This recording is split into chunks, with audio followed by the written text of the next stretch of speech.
پاکستان کا ازلی دشمن بھارت، اسلام پہ اعتراض کرنے والا بھارت، لاکھوں کشمیریوں کا قاتل بھارت مسلمانوں کو سرزمین ہند سے مٹانے کے لیے سر توڑ کوشش کر رہا ہے۔ بھارت انسانیت کے نام پہ وہ بدنوا دبا ہے جس کا کام ہے بس پنگا لینا۔ دوستو، اگر آپ مجھ سے یہ پوچھیں کہ دنیا کی وہ کون سی قوم ہے جس کا اپنا پورا وجود گندگی میں ڈوبا ہوا ہے مگر اسے اپنی فکر نہیں بلکہ دوسروں پہ اعتراض ہی اعتراض اس کی عادت بن چکی ہے، تو میں جواب دوں گا کہ وہ قوم ہندو قوم ہے، اور یہ بات مکمل اتھینٹک ثبوت کے ساتھ آپ کے سامنے پیش کروں گا، بس آپ ویڈیو کو توجہ سے آخر تک دیکھیں۔ آج ہندو ہمارے نبی صلی اللہ علیہ وسلم کی شان پر انگلی اٹھاتا ہے، نبی صلی اللہ علیہ وسلم کی شادیوں کے بارے میں اعتراض کرتا ہے، مگر ویکیپیڈیا کی رپورٹ دیکھیے، اس میں لکھا ہے کہ برہما نے اپنی بیٹی سے شادی کی تھی۔ برہما ہندوؤں کی وہ شخصیت جسے وہ خدا کا درجہ دیتے ہیں، اس نے اپنی سگی بیٹی سے شادی رچا رکھی تھی۔ اسی طرح وسط ہند، بمبئی، کرناٹک اور میسور کی بعض ہندو قوموں کا کہنا ہے کہ شادی کے لیے عورت ہونی چاہیے، بس خواہ وہ ماں ہو، بہن ہو یا بیٹی ہو۔ استغفر اللہ، نعوذ باللہ۔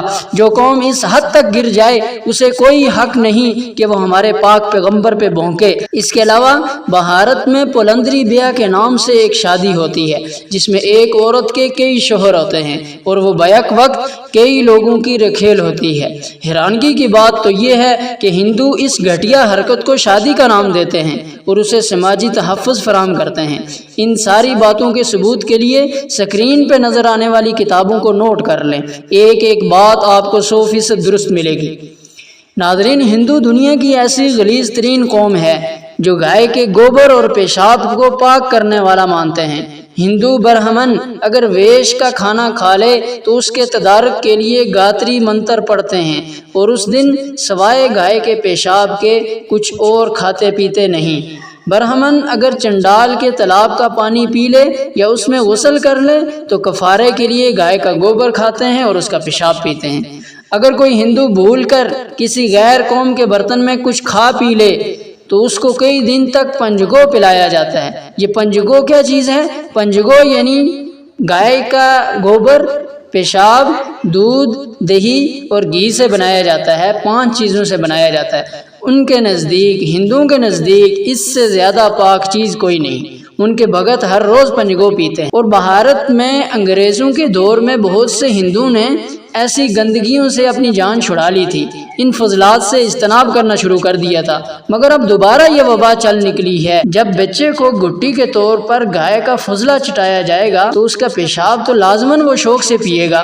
اب گائے کے پیشاب کو بوتلوں میں پیک کر کے عام دکانوں پر بھی فروخت کیے جا رہے ہیں۔ خیر، ہندو صرف گائے کا پیشاب استعمال نہیں کرتے بلکہ انسانی پیشاب بھی پیتے ہیں۔ ایک سابق وزیر اعظم ڈیسائی جی روزانہ انسانی پیشاب استعمال کرتے تھے اور وہ فخریہ اس کا ذکر کرتے تھے۔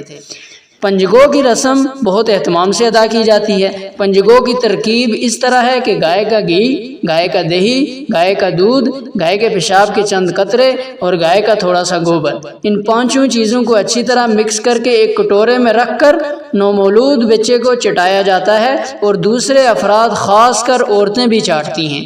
یہ گائے کی اتنی تعظیم کرتے ہیں بظاہر، لیکن یہ سب دکھاوا اور مسلمانوں کی مخالفت میں کرتے ہیں۔ کیوں میں کہہ رہا ہوں کہ یہ مسلمانوں کی مخالفت میں اس حد تک گندے ہو گئے ہیں، اس حد تک اپنا وجود انہوں نے گندا کر لیا کہ پیشاب اور گوبر یہ سب کچھ استعمال کرتے ہیں۔ یہ ایک مسلمانوں کی مخالفت میں کرتے ہیں۔ کیوں مسلمانوں کی مخالفت میں کرتے ہیں؟ کیونکہ جب دوسری طرف ہم دیکھتے ہیں کہ ان کی گائے مرنے لگتی ہے تو وہ اسے گھر سے نکال دیتے ہیں۔ جس گائے کو یہ گاؤ ماتا کہتے ہیں، جس گائے کی یہ پوجا کرتے ہیں، جب وہ مر جاتی ہے تو چوڑے چماروں کے حوالے کر دیتے ہیں جو اسے سرے بازار گھسیٹ کر لے جاتے ہیں، اس کا گوشت کھاتے ہیں اور اس کے چمڑے کی جوتیاں بناتے ہیں۔ ایک اور گندگی ہندو میں یہ کہ حائضہ عورت 40ویں دن کے بعد پاک ہونے کے لیے جب غسل کرے گی تو اس کے بعد ان کے ہاں یہ لازم ہے کہ اپنے سر کو گائے کے گوبر اور پیشاب سے دھوئے اور اس کے بعد گوبر کھائے اور پیشاب پیے تو وہ تب پاک سمجھی جائے گی۔ عجیب بات یہ کہ کسی ذات میں کوئی عورت بچہ جنتی ہے تو پوری قوم ناپاک سمجھی جاتی ہے۔ اس قوم کے لوگ بھی گائے کا پیشاب پی کر اور گوبر کھا کر پاک ہوتے ہیں، لیکن ہر ذات کی ناپاکی کی میعاد الگ الگ ہے۔ مثلا برہمن 11ویں دن، کھتری 13ویں دن، ویش 15ویں دن اور نچلی جاتیاں 30ویں دن پاک ہوتی ہیں۔ اسی طرح اگر کوئی مر جائے تو بھی ہندوؤں میں ساری قوم ناپاک ہو جاتی ہے۔ اسی طرح اگر کسی چمار، چوڑے، حائضہ، مردہ کتے، گدھے، بلی اور مرغے وغیرہ کو چھو لیں تو تب بھی ہندو یہ کہتے ہیں کہ وہ کپڑوں سمیت ناپاک ہو گیا اور پاک ہونے کے لیے کپڑوں سمیت نہاتے ہیں۔ ان ساری باتوں کے بہترین ثبوت سکرین پہ نظر آنے والی بھارتی ویب سائٹس اور کتابوں میں موجود ہیں۔ میڈیا سے وابستہ میرے تمام دوست اسلام کے خلاف ہونے والے پروپیگنڈے کا منہ توڑ جواب دیجیے اور اس ویڈیو کو اپنے دوستوں کے ساتھ شیئر کیجیے تاکہ اسلام کے خلاف بھونکنے والوں کی اصلیت کھل کر سب کے سامنے آ سکے۔